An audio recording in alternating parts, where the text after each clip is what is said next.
Channel मुक्ति learning channel में एक बार फिर आपका हार्दिक स्वागत है।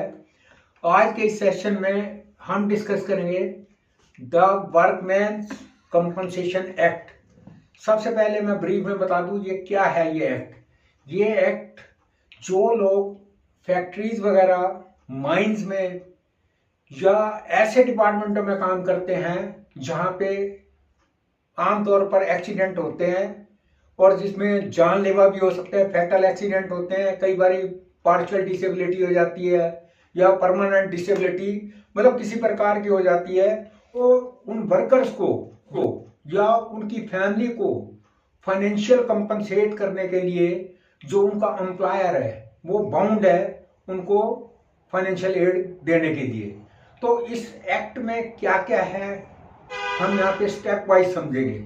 सबसे पहले है कि इसका ऑब्जेक्टिव क्या है, उद्देश्य क्या है। Its main aim is to provide workman and और their dependent some relief in case of arising out of and in the course of employment and causing death और डिसेबलमेंट ऑफ वर्कमैन।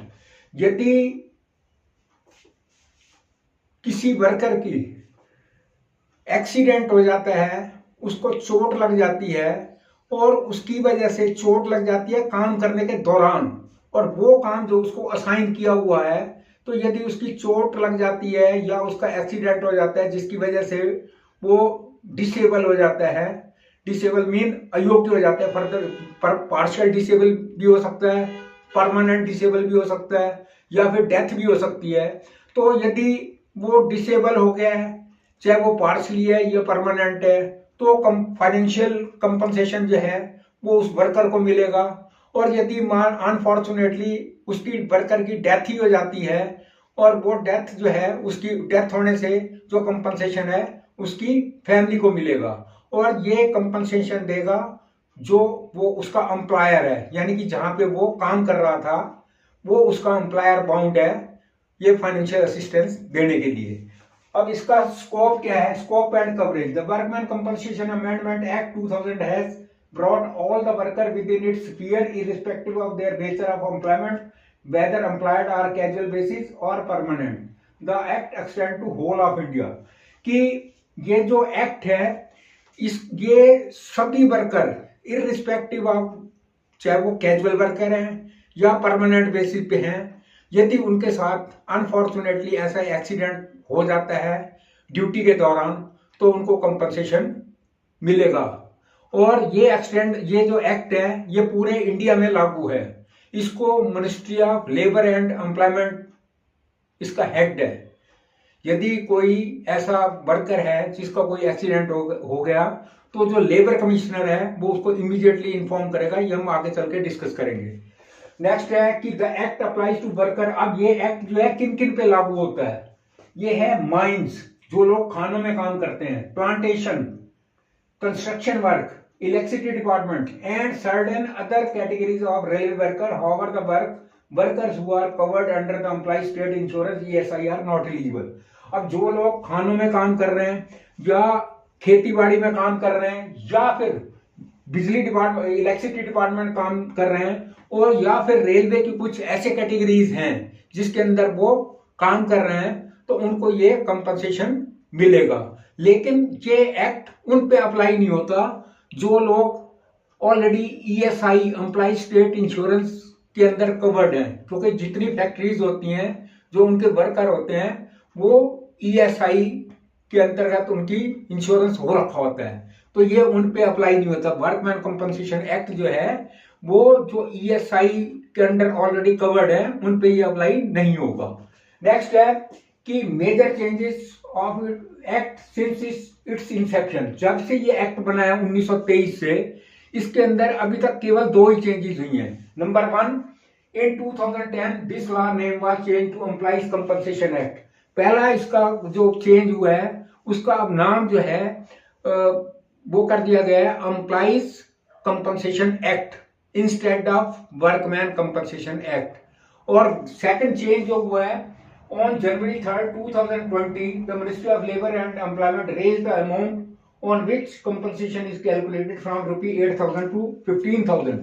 कि जो पहले इसका मतलब जो मंथली वेजेज मिनिमम 8,000 रुपये से कैलकुलेट किया जाता था, वो अब उठा के 15,000 रुपये कर दिया गया। L and features of the workman compensation act, इसके जो वर्कमैन कंपनसेशन एक्ट के जो मुख्य लक्षण है, employers are under the obligation to provide financial compensation in the following circumstances: an accident or injury at the workplace while carrying out the task subject to production of relevant medical certificate, कि जो employer है वो financial aid देने के लिए duty bound है। किस case में? यदि एक्सीडेंट जो है, जो वर्क प्लेस है, जो जिस पे वो वर्कर काम कर रहा था, यदि उसका एक्सीडेंट या इंजरी ड्यूटी के दौरान हुई है, तो उस केस में वो कंपनसेशन देने के लिए बाउंड है, subject to production of medical certificate. जो भी रेलेवेंट डॉक्यूमेंट है, यानी कि एक्सीडेंट रिपोर्ट, मेडिकल रिपोर्ट, और जो भी और साइट जो इंस्पेक्टर है उसको इंटीमेशन, जो भी रेलेवेंट रिकॉर्ड है वो देने के बाद वो जो वर्कर है वो एलिजिबल है for grant of compensation. Next है, in case worker becomes partially और परमानेंट डिसेबल और got any occupational disease like loss of vision and dies. और इसके अलावा यदि वर्कर जो है वो डिसेबल हो जाता है, चाहे वो पार्शियली आंशिक है या पूर्णतः है, आंशिक है या कंप्लीटली डिसेबल हो जाता है, या फिर कोई उसको ऑक्यूपेशनल डिजीज हो जाती है। Occupational disease in the sense of कि मान लो वो वेल्डिंग का काम करता है और उसकी वजह से वेल्डिंग करने से, फ्रीक्वेंट वेल्डिंग करने से उसकी आंख की जो विजिबिलिटी है वो चली जाती है, उस केस में। और मोर ओवर अनफॉर्चुनेटली यदि उसकी डेथ हो जाती है तो वो उसकी जो फैमिली है वो एलिजिबल है फॉर कंपनसेशन के लिए। अब ये तो था कि वो जो है एम्प्लॉयर बाउंड है फाइनेंशियल एड देने के लिए, और किस केस में एम्प्लॉयर बाउंड नहीं है, वो है not liable to provide financial compensation in case of: number 1, employee suffer from injury or accident by disregarding the safety norm। यदि जो एम्प्लॉई है, हर एक फैक्ट्री के अंदर कुछ सेफ्टी नॉर्म होते हैं, जब वो आदमी मशीन पे या कहीं पे काम कर रहा है, यदि वो जो सेफ्टी नॉर्म है उनको ऑप्ट नहीं करता है, तो एम्प्लॉयर जो है किसी किस्म का भी उसको फाइनेंशियल एड नहीं देने वाला। उसके बाद नेक्स्ट है, फॉर एक्सीडेंट और injury under the influence of alcohol और ड्रग्स। और यदि उस वर्कर ने at the time of working उसने कोई शराब पी रखी है या कोई ड्रग्स ले रखी हैं, तो उस केस में भी एम्प्लॉयर उसको फाइनेंशियल एड नहीं देगा। नेक्स्ट है कि इंजरी रिजल्टिंग इन पार्शियल और total disability for less than 3 year. जो उसका एक्सीडेंट या इंजरी हुई है उसकी जो रिकवरी है, यदि वो 3 दिन के अंदर ही वो ठीक हो जाता है, तो उस केस में भी उसको फाइनेंशियल एड नहीं मिलेगी। अब नेक्स्ट है कि प्रोसीजर फॉर क्लेम सेटलमेंट। अब बाय द वे किसी अनफॉर्चुनेटली किसी का एक्सीडेंट या इंजरी हो जाती है, तो इसका प्रोसीजर है, प्रोसीजर क्या होगा। सबसे पहला क्या है, employ must inform the site inspector और द एक्सीडेंट फैक्ट्री, कि जो एम्प्लॉय है जो वहां पे साइट इंस्पेक्टर होगा, फैक्ट्री का जो साइट इंस्पेक्टर है वो उसको इमीडिएटली इन्फॉर्म करेगा, और साथ में जो भी वो मेडिकल ट्रीटमेंट होगा, वो मेडिकल सर्टिफिकेट वगैरह जो भी रेलेवेंट डॉक्यूमेंट है वो उसको सबमिट करेगा। नेक्स्ट है, must provide all the relevant document. Relevant document जो भी पर्टेन करते हैं, site inspection report, medical report etcetera, जो भी है वट एवर में भी ही विल प्रोड्यूस। अब है कि under section 10 of the act के सेक्शन 10(2) का क्या वो है कि एन एम्प्लॉई और their family must inform to the labour commissioner about the accident as soon as possible. They can file the claim within 2 years of the accident। कि अब जो जिस मतलब उसका एम्प्लॉई का एक्सीडेंट हुआ है, यदि वो जीवित है, वो या उसके फैमिली मेंबर जो है वो इमीडिएटली जो वहां का लेबर स्टेट का जो लेबर कमिश्नर है उसको इमीडिएटली इन्फॉर्म करेंगे, और वो मैक्सिमम जो है within 2 year of the accident वो अपना जो क्लेम है वो फाइल कर सकते हैं। नेक्स्ट है rate of compensation amount under the act. इसमें है कि यदि डेथ हो जाए, dependent receive 50% of the diseased worker monthly wages. कि यदि डिपेंडेंट मतलब जो वर्कर है यदि उसकी डेथ हो जाती है तो जो जिस वर्कर की डेथ हुई है तो जो वो मंथली वेजेस ले रहा था, मंथली वेजेस जैसा कि मैंने पहले बताया कि पहले मंथली वेजेस जो है वो 8,000 रुपए थे। अब जो जनवरी 3 2020 को जो वो रिवाइज कर दिया गया वो अमाउंट जो है मंथली वेजेस मिनिमम 15,000 होगा। यानी कि अब यहाँ पे जो 50% of the disease worker monthly wages count करेंगे तो 15,000 हम परज्यूम करके चलेंगे, मिनिमम 15,000 होगा। Multiplied by relevant factor, schedule 4 of the act के अंदर मल्टीप्लाइंग फैक्टर दिया हुआ है। मतलब जो अभी मैंने बताया वो जो अमाउंट है मिनिमम वेजेस वाला वो 15,000 है। 15,000 को उसका 50% और जो उसके अंदर शेड्यूल 4 के अंदर जो मल्टीप्लाइंग फैक्टर दिया हुआ है उससे उसको गुणा करेंगे तब वो अमाउंट आएगा। ठीक है, शेड्यूल ऑफ द और मिनिमम ऑफ ₹1,20,000।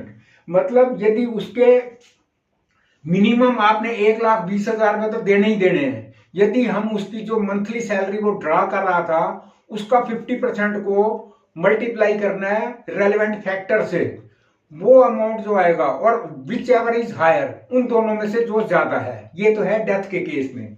अब नेक्स्ट है परमानेंट टोटल डिसेबिलिटी, यानी कि पूर्णतः डिसेबिलिटी हो जाती है। तो उस केस में क्या है, the worker receive 60% of their wages, जो वो वेजेस ले रहा था उसका 60% इनटू जो रेलेवेंट फैक्टर है, जो relevant factor of the act है उसके साथ उसको मल्टीप्लाई करेंगे, वो जो अमाउंट आएगा और minimum 1,40,000 whichever is higher.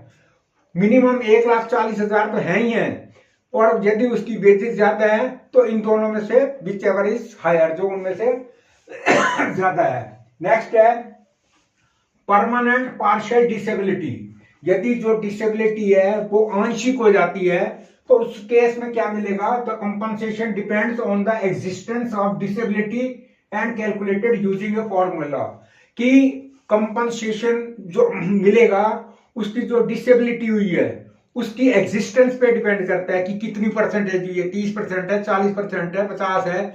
On the basis of the percentage of disability amount would be calculated as per formula, जो ये ऊपर फॉर्मूला बताया गया है उस हिसाब से अमाउंट की कैलकुलेशन की जाएगी। नेक्स्ट है टेम्परेरी डिसेबलमेंट, यदि मतलब टेम्परेरी वो हुई है डिसेबिलिटी तो उस केस में क्या है, the worker receive 25% of their monthly wages every Fortnite for the duration of the disablement. जितने टाइम वो वर्कर डिसेबल रहेगा उसको जो वेजेस हैं उसको हर 15 दिन के 25% ऑफ हिज वेजेस मिलेंगे। हर 15 दिन के बाद उसके जो 25% तनख्वाह है वो उसको दी जाएगी। तो आज के इस सेशन में हमने किया वर्कमैन कंपनसेशन एक्ट, जिसमें हर एक चीज कंप्लीटली डिफाइन की गई है और मैं समझता हूँ ये व्यूअर्स को जो है अच्छी तरह से समझ सकते हैं। और यदि इससे रिलेटेड कोई क्वेरी उनकी है तो जरूर रेज करें कमेंट बॉक्स में जाके। वीडियो पसंद आई हो लाइक करें, शेयर करें, कमेंट्स करें। Lot of thanks for video.